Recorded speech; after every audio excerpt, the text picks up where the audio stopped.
Good evening. Tonight we've come to Stockport in Greater Manchester. This town and the wider Manchester area have long been dominated by Labour politics, and its proud millinery heritage means the local football team are known as the Hatters. This evening, our local audience members have been arriving as they think about and prepare what they want to ask our panel and say to you at home. And as a group, as usual, they reflect the general electoral picture across the nation. And tonight they want to debate if Donald Trump 2.0 is a force for good, and whether anything can guarantee to prevent appalling tragedies like the Stockport knife attack. Welcome to Question Time. On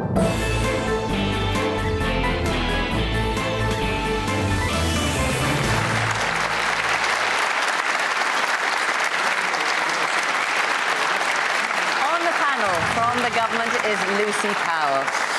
She's a Manchester MP and leader of the House of Commons. That means she organises government business there and also sits in Keir Starmer's cabinet. From the Conservatives, David Davis was Secretary of State and Chief Negotiator for exiting the European Union under Theresa May. He's been an MP since 1987 and ran David Cameron close for the leadership of the party nearly 20 years ago. Dale Vince is the owner and founder of the green energy company Ecotricity. True to form, he's also the chairman of the world's first carbon-neutral football team, Forest Green Rovers, who play just down the road this weekend. He's donated to the Greens, to Just Stop Oil, and most recently, the Labour Party. And also, way back in the 1980s, Matthew Parris spent 7 years as a Conservative MP before a varied and successful career in journalism. He's written countless political books, presents on Radio 4, and writes in The Times and Spectator. This week, he called President Trump a slob, a cheat, a very dangerous politician indeed.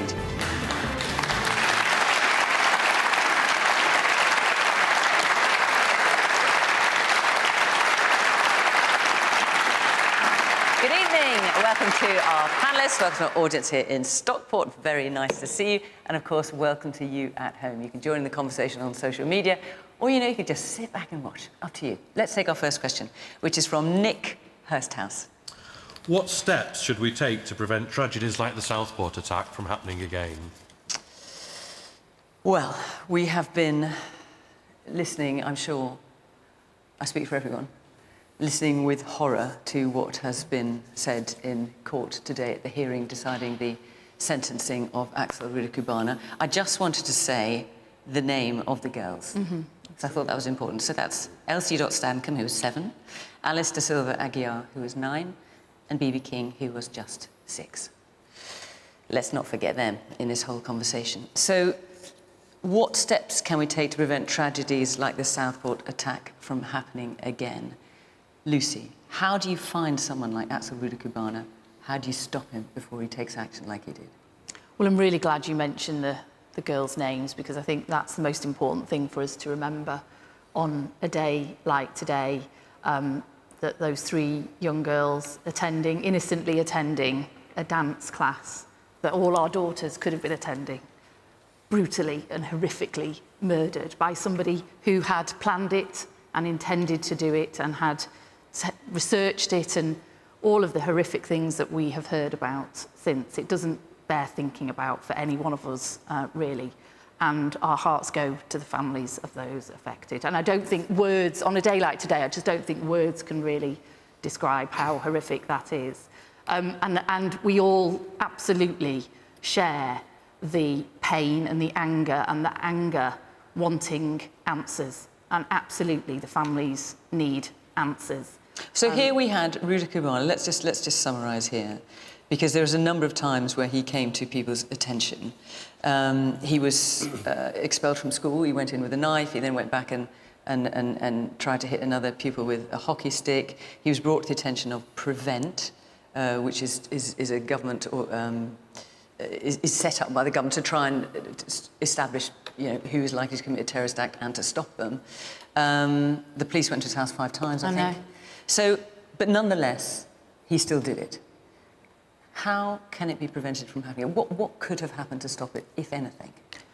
Well, I mean, as you say, I think that pain and anger is all the more painful and deep at the thought that it could have been prevented.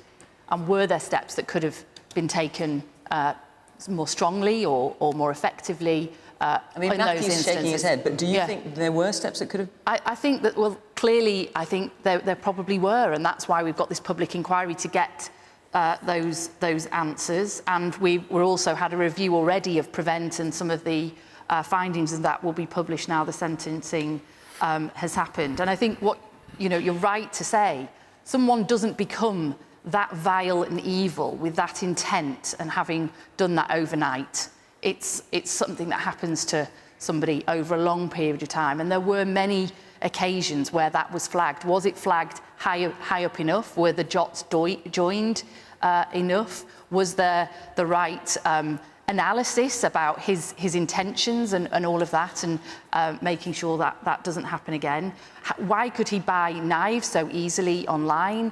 There are a whole range of questions. Post-COVID, particularly somebody out of the school system who then seemingly sort of disappears, and we're taking measures to do that. So the government is, and of course most of this happened long before we were in government, but the government is absolutely committed to making sure that not only are answers provided, but that any change that is necessary into our systems and how things work, any change that is necessary, we will make and we will bring forward. So, Matthew, when asked Lucy, is there any way... No, there's no way we can stop things like this happening. They have happened before, they've always happened before, and they will happen again. And I'm in the position of making a slightly more robust defence of the way the government handled this than Lucy, the government's representative. Yes, he was referred to Prevent, but Prevent, I've looked up what Prevent do. All they can do is invite people to meetings and ask them if they would want counselling. He might not have gone to the meetings, he wouldn't have taken counselling, and he wasn't a terrorist. And Keir Starmer seems sometimes to say things just off the top of his head, and he's been saying that the government needs to change the definition of terrorism to include anybody who terrifies other people. Well, I mean, Jack the Ripper was a horrific character, but he was not a terrorist. The Terrorism Act has a very clear definition of terrorism, which is a violence that is racially inspired or inspired by ideology or religion.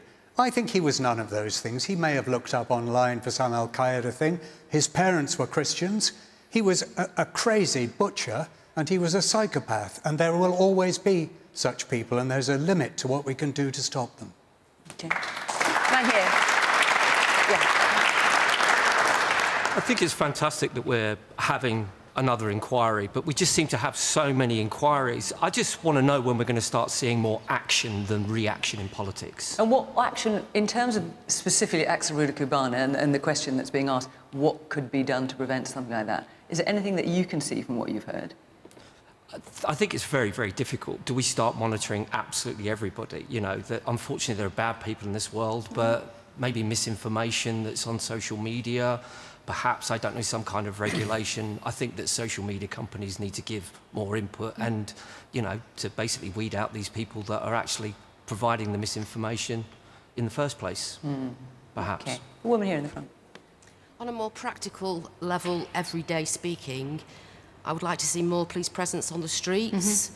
Lots of gangs wandering around the streets, and yet you do not see any police presence whatsoever. Something that you used to see in times gone by, but you don't see anymore. I would like to see that reinforced with funding. Yeah. And do you think that would have made a difference in this case? In this case, perhaps not, but it might have made people more aware that people are wondering about the police are ever present in your society and neighbourhood. Okay, a woman there in the white shirt. I think, knife crime in general is a big thing in the UK. I know that it's just been brought in about the 2 IDs to be able to order things online. But I don't know if anyone, even when I was younger, we used to have community groups that were government funded. There was something for kids to do. And I just feel like, we all see in our areas just groups of, boys just hanging around, and they've not got anything to do, and they're not going to engage in school. So, I don't know, more preventative things from an earlier age and getting them involved in the community is going to be far more effective than just, finding out later down the line that, they're a danger and then doing something about it. Okay. David, so next question is, what steps should we take to prevent tragedies like that at Southport from happening again? Well, before we do, Judge, you quite rightly mentioned the children. The other group I'd mention is the parents. I mean, think of the agony they must be facing today.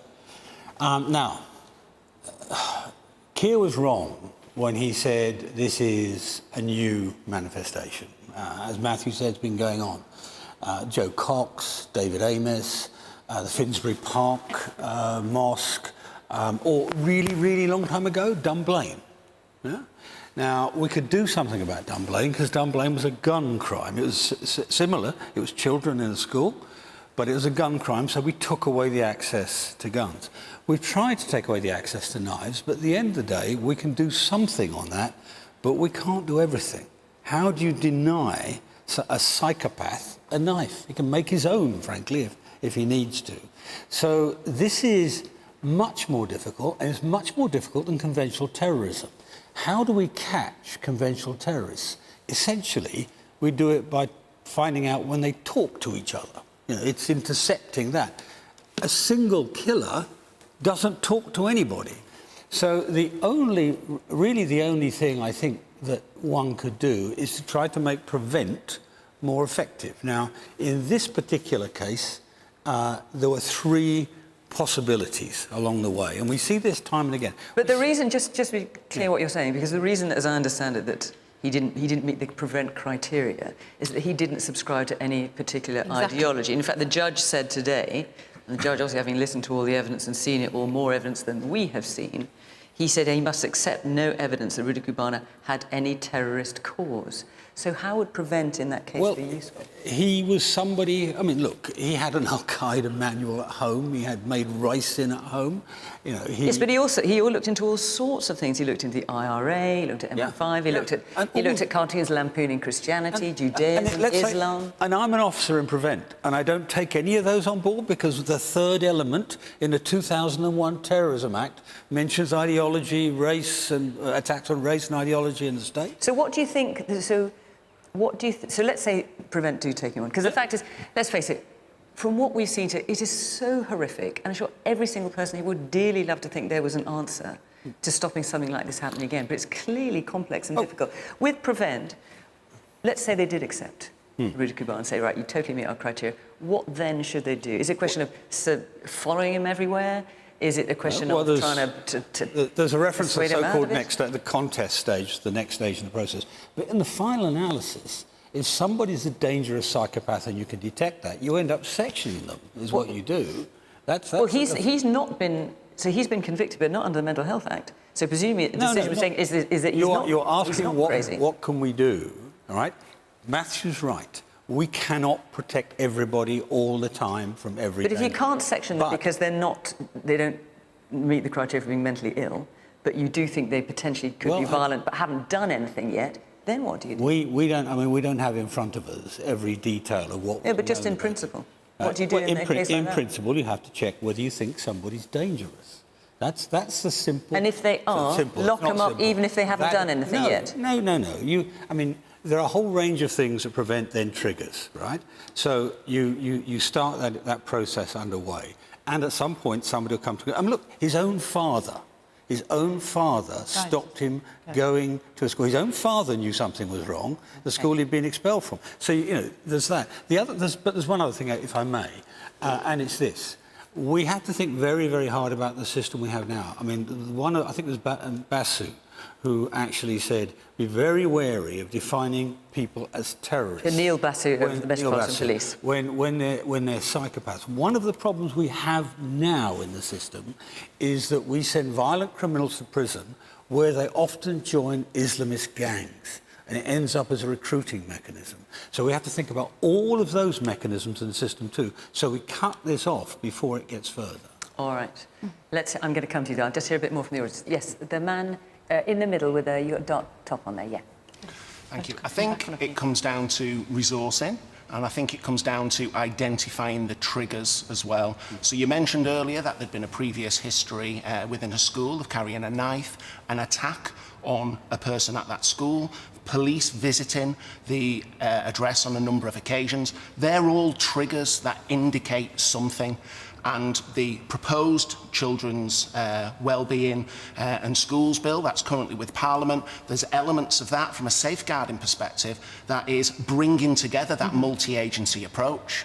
It can't be done in isolation. It can't just be schools that identify those triggers. It has to be a multi-agency approach, catching those triggers early and putting the right intervention and support in place to tackle it at source. Absolutely.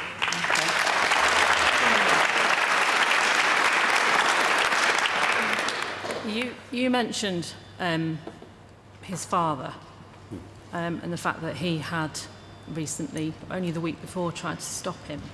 Now, and you mentioned so shall I just explain, just for those who might be following, basically his Axel Cubana tried to get in a taxi, as I understand it, to go to his former school, and there was footage of his father coming out and trying to, and successfully stopping him from doing that. Yeah, so, I mean, I work for financial services, and we have to report if we suspect money laundering or we face 14 years in prison.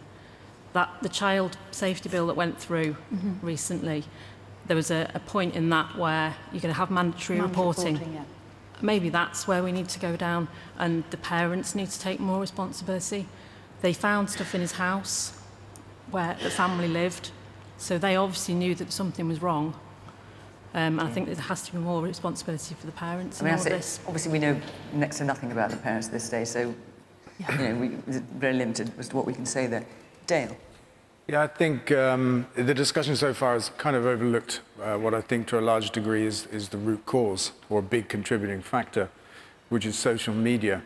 I think this guy was radicalized to a considerable extent by content on social media. He got his Al-Qaeda manual from social media, his recipe for rice, and he watched violent videos on social media. And Keir Starmer talked this week about the rise of violent content on social media. And I think one of the biggest things we can do to prevent this happening in the future is to control social media properly, and we don't do that at the moment. I think the platforms run by Musk and Zuckerberg, for example, are promoting extreme content, extreme views. Musk is trying to interfere in our democracy now through his platform X. And of course, the guy got his murder weapon from Jeff Bezos. You look at these three tech giants of the world, and we haven't kept pace with social media. It's a supernatural force. It's outside of the boundaries of our nation, but it has a really big impact. And after the event, after the terrible event, Musk stoked the riots with content on social media. We shouldn't allow that. He, in effect, aided and abetted the crimes that took place, and that's where we should go. OK, let me take a couple more points, then I'll move on. Man there in the blue T-shirt, yeah. Yes, you. You've got the microphone over your head. Hello. Just to follow up on what you were saying about social media, I think there's a lot of emphasis that has to be placed on parents, to be quite honest. We really don't know what the children are doing sometimes. They form their own groups, they form their own friends, and they should be the ones who should identify anything that's a little bit out of order, and they should be able to report it somehow. I don't think the government can be asked to do everything every single time. Yeah. You know, you can't just do that. Otherwise, we'd have laws and inquiries, and this is something that's happened, as Matthew says. It will happen, it'll happen again, but it's nice to think that it's not as often. And that's where I really think parents should look after the children a little bit more. OK.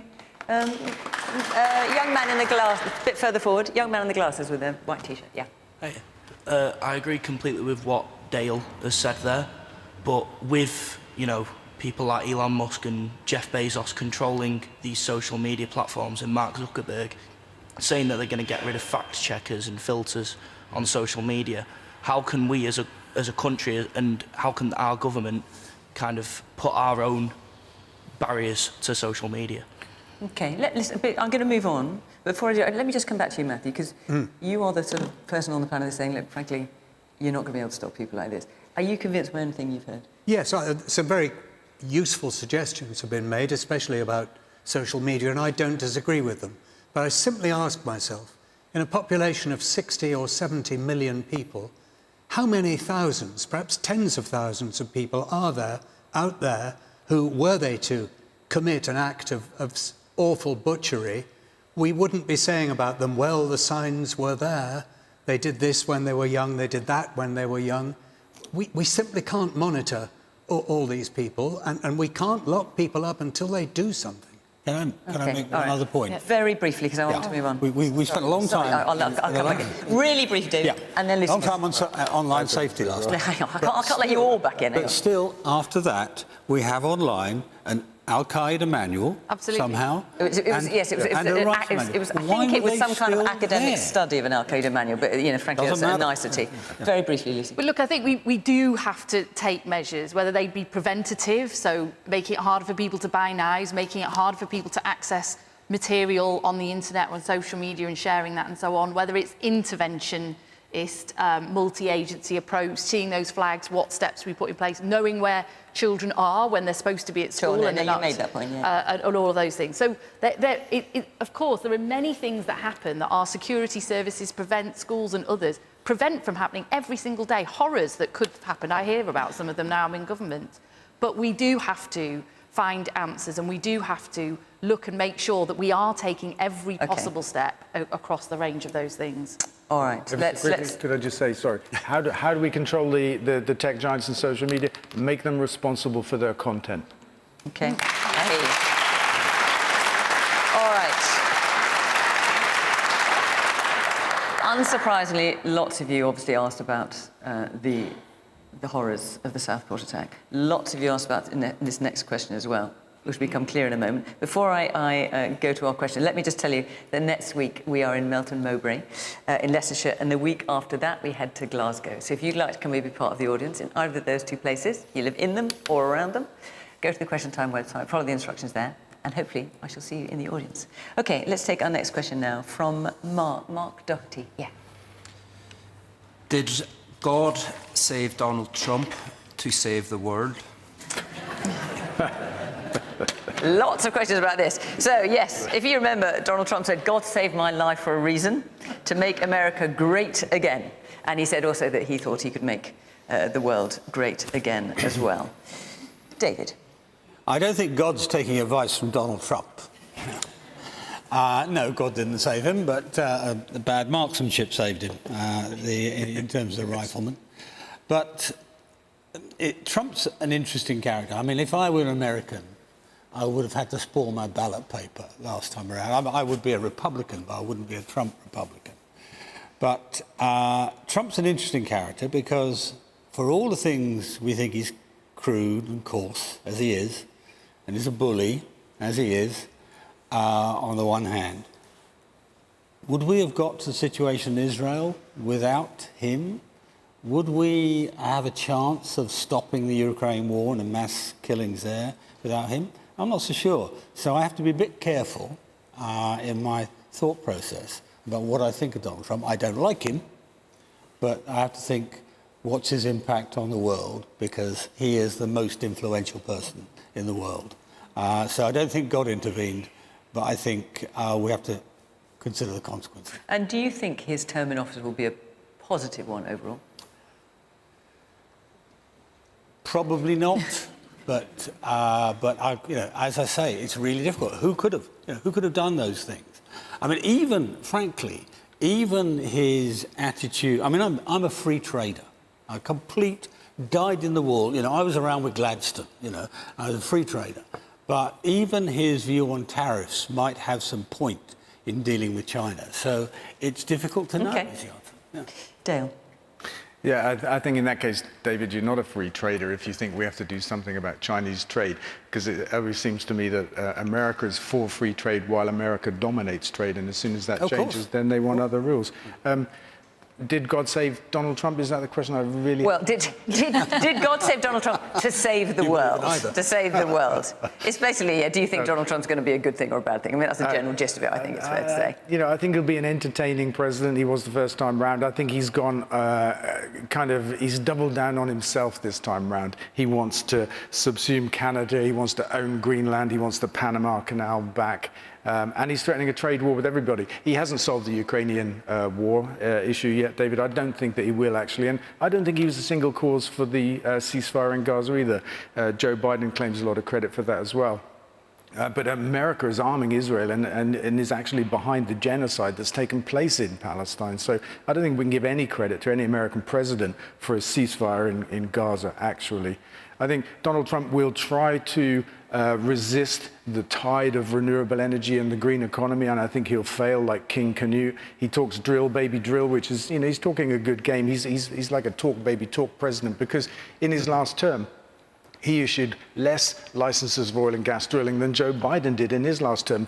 Joe Biden issued 50% more licenses. So Joe Biden was more about oil and gas than Donald Trump. I think you've also been very critical. I mean, you've mentioned it already, but you've gone on record of being very critical of the tech bros, for want of another way of saying it. You know, Zuckerberg, Jeff Bezos, Musk, in terms of their influence. Yeah, incredible. I mean, those three people sat behind him at his inauguration. They own more money than half of the entire population of America between them. Their wealth went up. In between the election and the inauguration, their wealth went up by $200 billion. So there's clearly a big business interest for them in supporting Donald Trump. Zuckerberg has taken moderation off Facebook. Somebody said that from the audience. I mean, what you said, you know, the wealthiest, I mean, talking about them, I'm assuming, the wealthiest are bankrolling politics and media, gobbling up democracy as they go. You're concerned, clearly, by their influence on Trump. I mean, I just want to give you that you are also a political donor. I mean, you've donated to Labour, you've donated to the Greens and Lib Dems as well, and Just Stop Oil. I mean, surely, on a slightly smaller scale, but you're doing the same as them, aren't you? except I don't seek influence. I mean, what's happening right now is that... What, so when you give money to parties... I mean, some people might no, I know, and that's struggle to believe that when a businessman gives money to a party, he's thinking, don't want anything back for it. No, but actually, really? yes, actually that's the case. And this is the problem with our politics. We've decided that we don't want publicly funded elections. And so instead we have donations that fund parties and elections. But we don't like that system because we suspect that people give money in return for influence. A lot of people don't give money in return for influence. They just give money because they want to see a party win. That's where I'm at. And I think we should have publicly funded elections. It would cost a tiny sum of money. At the last election, it would have cost £20 million per year over a 5-year cycle would fund our elections completely without donations, and I would advocate that. Let's hear a bit from our audience. The man right at the back here. Me? Yes. Can I take issue with you over you saying that genocide has been caused in Israel? How dare you say that? In Palestine, Palestine. You're saying, How dare you say that? Genocide happened to 6 million Jews in the Second World War. Where is the equivalence? Did you mention the atrocity that happened on the 7th of October when Hamas and the Palestinians invaded Israel and killed innocent women, children? They bayoneted children. Do you understand that? How dare you say that? You're ill-informed, my friend. Okay. I'm aware of the atrocity of 7th of October. 1,500 Israelis lost their lives. Since then, what do you think about that? The brutalization of Palestine, of all of the people in Palestine, has taken 150,000 lives and injuries. Is Israel allowed to defend its borders? Of course it is. Well, then how would they do that? You're making a point very strongly and passionate, and I hear you. So we must let him answer as well. So let me speak. 90% of the Palestinian population have been displaced. There's been famine, all kinds of problems. Before the war, Palestinians were a captive population with no control, no access to the outside world through ports and airports and stuff like that. But we're talking, they are captive in their own country. We're talking 150,000 casualties versus 1,500. Neither is right. Can I just repeat? Hang on, sorry, just let him answer. You are wrong to say that's not a genocide happening in Palestine, because it is. It is not genocide. It is. Let me tell you something. What you don't know. Dale, you're surely not saying, whatever the case in Palestine is, that justifies rape, torture, of course not. Murder, I said both taking hostages. I said both events are wrong. I said it very clearly. Listen, Right. Can I just say no, one hang more on, thing? And the only reason I'm going to stop is not because you haven't got reason, but the question was actually about something else. We have talked about Israel and what's happening in Palestine a lot on this programme, and it is something that obviously deserves talking about, and I understand why you feel so strongly about it, but it's kind of slightly hijacking the question that so many people want to talk about. So if you'll forgive me, I will move on, just get back to the original question, which was about Donald Trump. Matthew, the question from Mark, did God save Donald Trump to save the world? Yeah, and let's look at that question. Did God save Donald Trump to make America great again? The obscenity of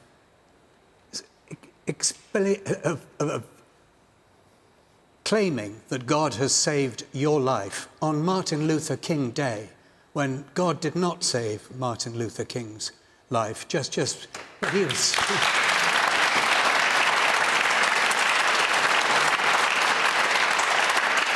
And I have, as you say, I've called him a slob and a bigot and a lawbreaker, and I've said that he appeals to the dark side and the chaotic side of human nature. And I understand there was somebody in the audience who wanted to ask me whether I didn't think that world leaders should be given at least 3 months before we start attacking them. Well, we'd have had Liz Truss for 3 months instead of less than 2 months if that had happened. I don't agree with David Davis when he looks at the things that he thinks Trump might achieve. Greenland, to take an example.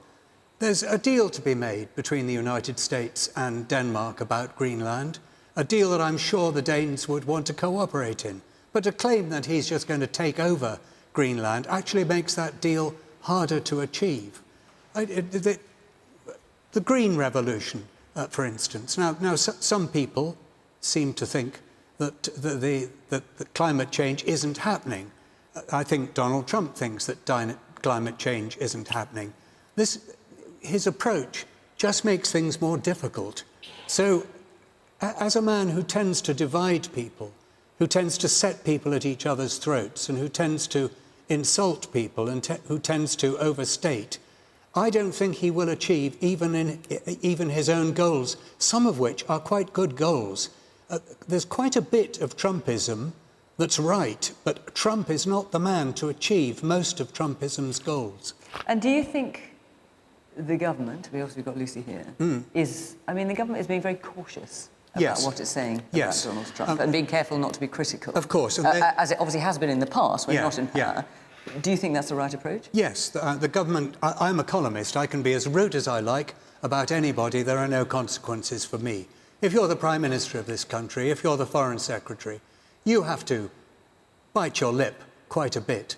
And we're going to need the best relationship that's achievable, and this may not be possible with the United States. So I wouldn't suggest that Keir Starmer call the man a slob, but I can call the man a slob, and I will. OK. One at the back, from the glasses. So I think I just want to, Matthew, encourage you back into a leadership position. I read your column. Did anyone say those things? I read your column on Monday and was so disgusted with that paragraph that I put it down. Because having been in the States in the summer and driven across Illinois, Ohio and Michigan, my God, the support for Trump was there in all the poor towns and villages. Okay. And sorry, but then I went back yesterday to read your article, and by the end I was like banging a drum and thinking, this is what our country's short of. There is a lot of support for Donald Trump, and a lot of good people support Donald Trump, but they are wrong. And millions and millions of people can be wrong, and they've made a mistake. Woman here in the front. If God did decide to save Donald Trump in order for him to make America and the American people great again, do the Labour government and Keir Starmer ever think they'll put Britain and the British people first eventually? Oh, Lucy, I'll let you answer that. Well, look, I mean, on the question, I'm not going to really get into the motives of God. That's definitely above my sort of pay grade. But on the wider issue of the relationship with Donald Trump and opinions on Donald Trump, and it's much easier, by the way, it's much easier to write a weekly column than it is to run a country and all of the things that involves. And as Matthew said, look, Donald Trump was elected with a very clear mandate, with a very clear agenda, and he won that election pretty clearly, let's be honest, of one of our strongest and most enduring allies, and he's got every right to run the country and make the decisions on the basis of having won that election as he sees fit and in what he thinks is the right approach for his country. As we were elected 6 months ago with a clear mandate for change, and we have every right to run our country in the way we do. So the gist of Mark's question, I think you were being a bit sort of facetious probably about did God save and save the world, but the point is he going to make things better? So let me put the same question you put to David. At the end of his term, do you think America will be better than it is now? Well, it's not for me to really. It's just not really for me to judge that, is it? I'm not an American. I'm not living there. I'm not on the end of those decisions. He can, obviously he's well within his rights to sort of take the decisions that he wants to take for America. I think what's important from the British point of view, and as you say, we are. I see myself as a member of the government, almost as a custodian, if you like, of that relationship with America. It's not for me to come along, or for Keir Starmer or for anybody else to come along and destroy that very special relationship. But the relationship is going to be a transactional one. But there are many things that we could transact over in our common interest. That's my point. On defence, on global affairs, on trade. And there are many areas that we will seek to work with America on our common interest, because he wants to do what's best for his country, we want to do what's best for ours, and there are many areas where we can work together to do that. He will be very tough-minded about it, but so will every American president. So we have to deal and find what's good for both of us. That's the main aim. Absolutely. Man here in the front. God created Adam and Eve, and Donald Trump's policy of a two-gender. What do the panel think about that, please? Oh, yes, let's ask about that, shall we? So Donald Trump basically said that the US will only recognise as two sexes, male and female. Lucy? Yep, well, there are two sexes. There are two biological sexes. Gender is a different thing to sexes in those sort of definition terms, but there are two sexes. And shutting down all the diversity and equality and inclusion offices in the government? Well, that's not an approach we take in this country, because we have many inequalities in our country, and that's something that this government is seeking to address. Women are paid less than men. If you want to define what a woman is, it's someone who does the same job and gets less money for it, does all the caring at home and gets no thanks for it. If you want to have a conversation about what a woman is, there are many deep-seated inequalities. If you are from a black or ethnic minority background in this country, you face many prejudices and many problems. So we do have to strive out those inequalities. There are regional inequalities in this country as well. One of the big reasons that we don't have the growth that we want. All right, so, we're asking about Trump's policies. But OK, let's move on, take another question from Andrew Lamb. Whereabouts are you sitting? There you go. How can we expect the economy to grow by increasing the cost of business, with additional national insurance and rising costs of the minimum living wage? Right, so also this is something that was introduced by the Chancellor, by Rachel Reeves in the autumn budget. Dale, let me come to you as the person who's running a business on this panel. OK. What do you think? Oh, well, I think it made sense, actually, the budget overall. Rachel Reeves raised £40 billion, and 90% of people in our country were not worse off. And I think that was almost a conjuring trick. It was real, but it had the feel of something that was a bit surreal. I think business can afford more national insurance. So when you've got some of the supermarket bosses like Sainsbury's and Tesco and Boots and M&S actually saying that these increases would lead to higher prices, what you think they actually can afford to absorb them, they're just not doing it? Yeah, because look, if you look at the rate of tax that businesses pay, it's they pay the lowest tax of anybody in our economy. Corporation tax is about 24%, but it's paid on profit. So we all pay income tax, and at the top rate, that's 45%, but that's on income. Businesses get to take all of their expenses out, including national insurance, before they pay tax on their profit. And that's a very special place for business to be. And when they talked about job losses as well, do you think they were wrong about that? Well, most sections of our economy will complain, will whinge when there's an added tax or an added cost. You look at the farmers with inheritance tax. That was a loophole. Why were farmers exempt from inheritance tax? I don't think they should have been. So I think business can afford it. I think it was the right thing to do. I mean, there was the 22 billion black hole inherited with which to deal. There are problems across all of our public services with which to deal, and we have to raise money somewhere. I think the thing that Rachel Reeves could have done in the budget, which I would have done, would be to balance our tax system so that capital gains tax was equal to income tax. And that would have raised £12 billion a year. And also, if we had a modest tax on wealth of just 2%, on any wealth over £10 million, it would affect 20,000 people and raise £24 billion a year. You add those sums of money together, and that's almost another 40 billion raised. It could have been raised in that budget. The people with the most money in our country pay the least tax, and that's not right. And they make their money from the economy that's built with our taxes, so it's right that they should pay more. Matthew.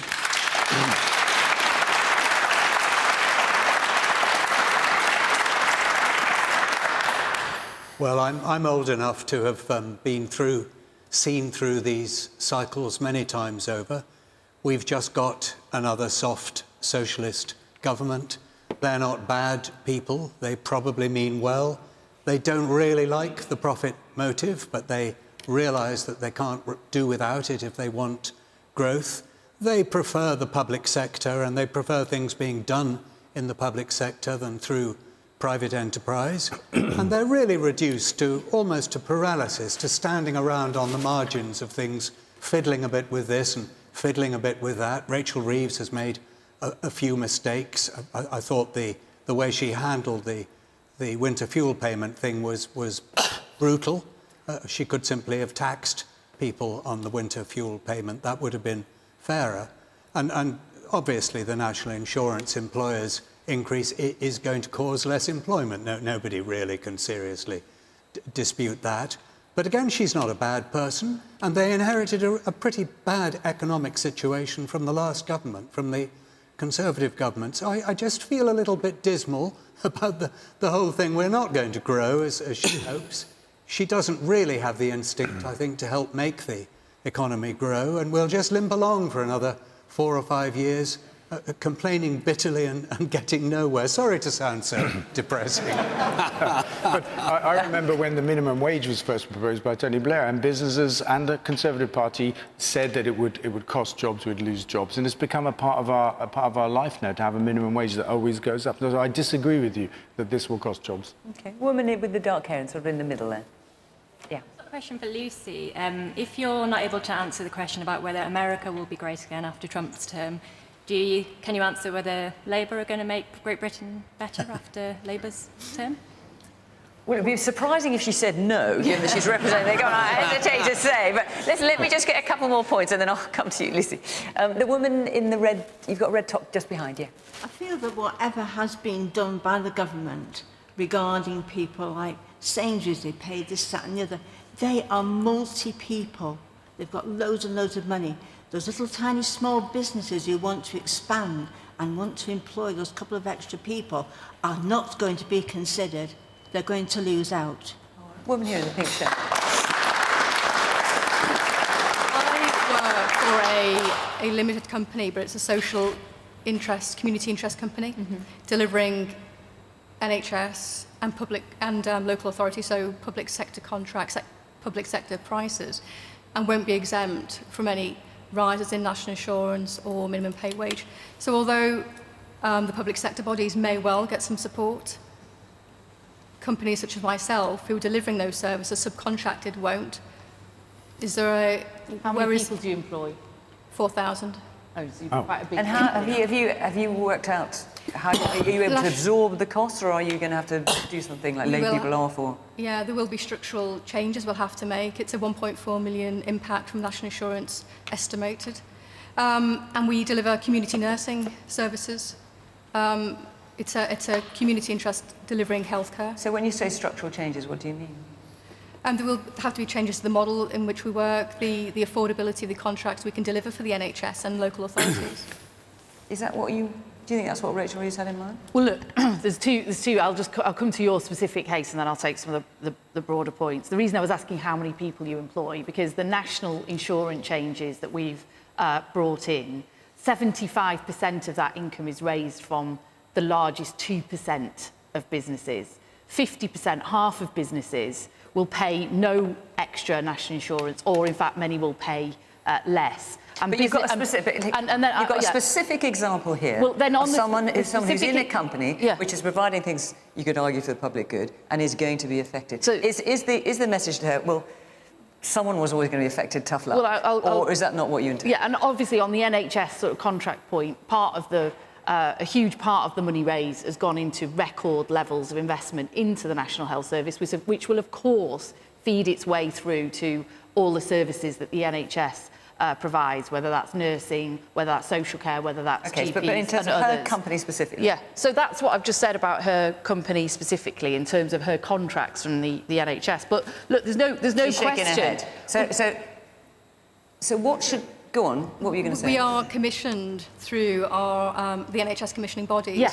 The prices and the challenges that are being faced by the NHS roll into our contracts. So the challenges they face coming through will be seen through our organisation, and we are a social impact organisation who reinvests any profit we make back into community services to tackle inequalities, to tackle health inequalities as well as social inequalities. We are unable to do that with no support for the changes that have come into place. You haven't yet negotiated the sort of contracts for next year where this will be affected, but the bigger point here is that this budget, as Dale said, this budget and what this government is seeking to do, which, yes, is to grow the economy, which, frankly, after many, many years of stagnant growth, which is caused by, in this country, is caused by low productivity, it's caused by having a low-skilled workforce, it should be a higher-skilled workforce, it's caused by having too many people sick in our workforce. We've got 7 million people on the waiting list, unable to work in many cases, an economy over-reliant on immigration, frankly, embarrassing infrastructure when you compare our country to other countries around the world. And these are deep-seated structural problems in the economy which we can't address overnight. And that's why the budget, as well as the black hole that we inherited, and we did inherit this woeful situation in the economy, the budget was making a very clear decision that what we needed to do was deal with these deep-seated challenges. That's why we needed to raise extra money for the NHS to get the waiting list down, get money into education to get the skilled workforce. But we did take a decision that those with the broadest shoulders, so the large businesses that can afford to absorb that, those with the broadest shoulders while protecting... OK, which also includes your business. I'm going to move on, but just briefly, satisfied with that answer? Yes or no? Not particularly, no. No, OK. David? Right. Well, first off, the impact on wages of the national insurance is £17 billion. That's not a Tory figure, that's the Treasury figure. Understand it? £17 billion. And which wages do you think will hit? Do you think it'll hit the ones at the top? No, it won't. It'll hit the ones at the bottom. You talked about business? Well, you know, big generalisation business. The people who are going to be hurt by this are the small businesses who've just struggled out of COVID. They're protected from it, though, so that's just struggled out of COVID. Well, you heard about the not a small business. Well, wait a minute, you heard about the social service business. Yes, which will be protected in other ways. Let me finish the story. But it's not true. So then you've got this issue of the assault on inheritance. The inheritance tax issue with farmers was not a loophole. It's because farming is a low cash, high asset business. It's to keep farms operating in the countryside. Yeah. I have a rural constituency. There are farms now who are going to be sold out to big business, sold out to the likes of Dyson, because small family farms can't continue to operate. Now, the tragedy... Not because of inheritance tax. Let me finish this. The tragedy of this is the whole Labour strategy is based on growth, right? That's a very sensible strategy for getting a country, as it were, back in play. The first half of this year, before the election, we were growing, not brilliantly, but we were growing. The best in G7, as it turns out, but still not very high. Can I hang on? Wait a minute. Let's just be clear, because this is wait a minute, David. That is a statistic that is quoted by Conservatives virtually every week on this programme. Let me just put it in context. UK GDP was 2.9% above its pre-pandemic level in 2019. US GDP has grown 11.5% in the same time. So when you talk about it being the highest in the G7, briefly, yes. Yeah. Overall, not at all. Well, better than Germany, better than France, better than Italy, better than Spain. I'm afraid, you know, we aren't in the American game here. The Americans have had the highest growth for a century. Sure, I know, but you're just saying we had the highest growth. I'll just put it in context, that's all I'm doing. As I said, it wasn't very high, but at least it was growth. Now there's no growth. Now, the problem with this, to come back to my point on their strategy, and the tragedy of this, is that this leads us to a spiral of decline.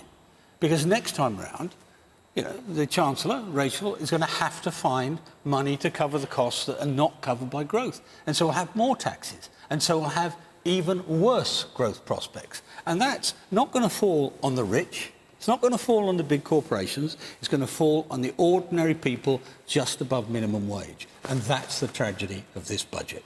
OK. We will come back to this subject, I know. Let me just squeeze in one last question, because, yes, it's particularly pressing this week. Charlotte Adams, where are you? Oh, brilliant.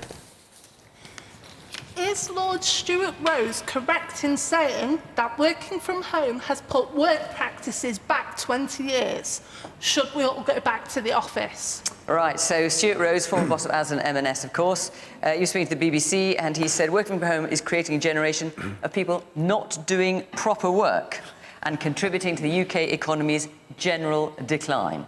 So, Matthew, I was going to ask you, I suppose you probably don't spend much time in the office. I imagine you can write your columns from home. But in principle, yeah, I've worked from home for the last 30 years or so. And for a columnist, that's fine, because I don't need to talk to anybody. I can pick up the phone if I need to. I can do my research online, and I can make my own timetable during the day, have a coffee when I want to, take an afternoon off when I want to. I just have a deadline, and I meet that deadline. That's easy for me.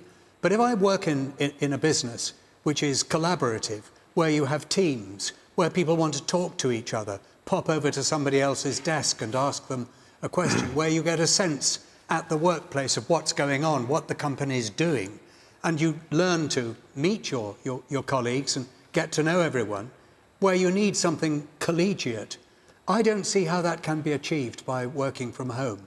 So I think there are circumstances when it works, but there are an awful lot where it doesn't.